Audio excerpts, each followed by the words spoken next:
बिलासपुर जिला के उपमंडल घुमारवी के तहत पड़ने वाली पंचायत मोड़ सिंघी के गांव कसहोल के एक प्रगतिशील किसान ने गाय के गोबर से धूप तैयार किया है। यह धूप किसी भी प्रकार के वायरस को निष्क्रिय कर सकता है। कोरोना महामारी के दौरान यह धूप बहुत उपयोगी साबित होता है, जिससे वायु प्रदूषण को भी कम कर सकता है।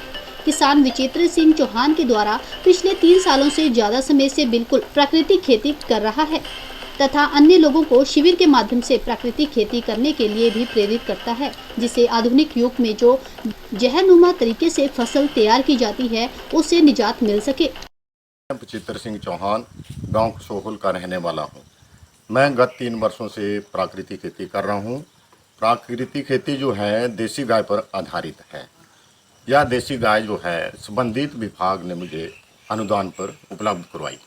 उसके उपरांत मैंने प्राकृतिक खेती जो है देसी गाय पर आधारित करना शुरू की है, जिससे मुझे लगा कि ये जो प्राकृतिक खेती है ये केवल प्रकृति पर आधारित है। तो प्रकृति का संतुलन इतना बिगड़ गया है कि इसमें कहीं सूखा पड़ जाता है, कहीं बहुत अधिक वर्षा होती है, जिसके कारण हमारी खेती जो है प्रकृति पर आधारित है। तो प्रकृति का संतुलन बनाने के लिए कुछ मन में विचार आया, तो इसके लिए मैंने देसी गाय के गोबर से यूट्यूब से आइडिया लेकर धूप बनाना शुरू किया, जिससे वायु प्रदूषण रुके। और आज दिनांक तक जो मैं धूप बना रहा हूँ उसकी इतनी डिमांड है कि मेरे से पूरी नहीं हो रही है। तो मैं सरकार से सहयोग चाहता हूँ कि इस कार्य में मेरा किसी न किसी प्रकार से सहयोग किया जाए, ताकि मैं अपनी आर्थिकी पर्यावरण को प्रदूषण से बचाने के लिए और प्राकृतिक खेती को बनाए रखने के लिए कार्य करता रहूं। यह मेरी देसी गाय है, जिसके गोबर से मैं धूप बनाता हूं।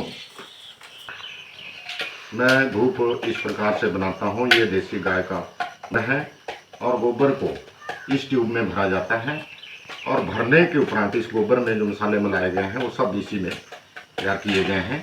अब ये जो गोबर है इस ट्यूब में भरा गया और धीरे धीरे करके एक एक इसकी बत्ती निकालना पड़ती है, जो एक लंबा प्रोसेस पड़ रहा है। तो मैं चाहता हूं कि अगर हमें इस प्रकार की धूप बनाने की मशीन यहाँ से प्राप्त हो जाए तो ये काम आसान और अनिवार्य करने के लिए सरकार सहयोग कर सकती है। एन स्टार न्यूज़ के लिए बिलासपुर से सुरेंद्र जम्वाल की रिपोर्ट।